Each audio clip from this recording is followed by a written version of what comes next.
എന്റെ എല്ലാ ഭാരവും ഞാൻ ഇറക്കി വെച്ചു. ഒരച്ഛന്റെ കടമയും ബാധ്യതയുമാ എന്നെ ഇതുവരെ മുന്നോട്ട് നയിച്ചത്. തളരാതെ പിടിച്ചു നിൽക്കാൻ എന്നെ പ്രേരിപ്പിച്ചത്. അത് അവസാനിച്ചാൽ അതിനർത്ഥം എനിക്കും മടങ്ങാറായി എന്നല്ലേ ലക്ഷ്മി? നമ്മുടെ ഇളയ മകള് അച്ഛനെ തീരെ ബുദ്ധിമുട്ടിച്ചില്ല കേട്ടോ. അവൾക്ക് ഇഷ്ടപ്പെട്ടവന്റെ കൂടെ സ്വമേധയെ അങ്ങ് ഇറങ്ങിപ്പോയി. ഒരു വാക്ക് എന്നോട് പറഞ്ഞില്ല. അതാ ലക്ഷ്മി എന്റെ സങ്കടം.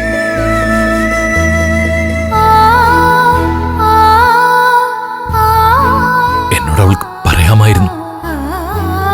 തുറന്നു പറഞ്ഞിരുന്നെങ്കിൽ ഞാൻ അവളുടെ മനസ്സ് ആഗ്രഹിക്കും പോലെ എന്തെങ്കിലും ഒരു പരിഹാരം ഉണ്ടാക്കി കൊടുക്കുമായിരുന്നു.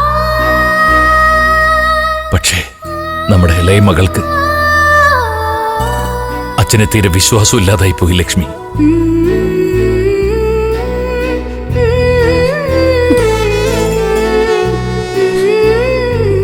അച്ഛാ, അവള് നമ്മുടെ മഞ്ചാടി അച്ഛനെ ലെറ്റർ എഴുതി വെച്ചിട്ടാ പോയത്.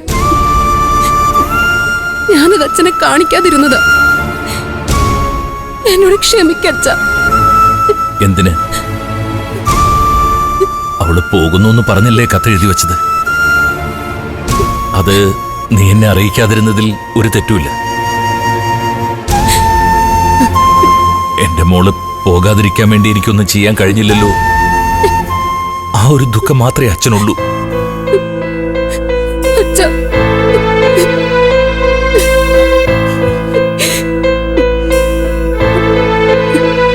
അമ്മ, മഞ്ചാരിയുടെ ആഗ്രഹം തെറ്റാണെന്ന് അവൾക്ക് തന്നെ അറിയാമായിരുന്നു.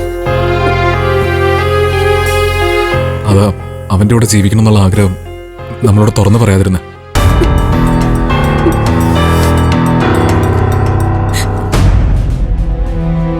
ഇപ്പോഴമ്മനൊരു വാക്ക് പറഞ്ഞാൽ അവനെ കൊന്നിട്ടായാലും അമ്മാവന്റെ മോളെ ഞാൻ ഇവിടെ അമ്മാവന്റെ മുമ്പിൽ എത്തിച്ചെന്നിരിക്കും.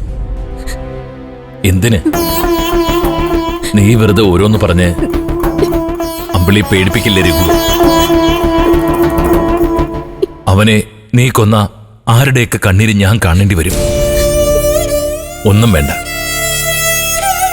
പറക്കാൻ ആഗ്രഹിച്ചവര് പറക്കട്ടെ. പറന്ന് പറന്ന് ഉയരങ്ങൾ കീഴടക്കാൻ അവർക്ക് കഴിയട്ടെ.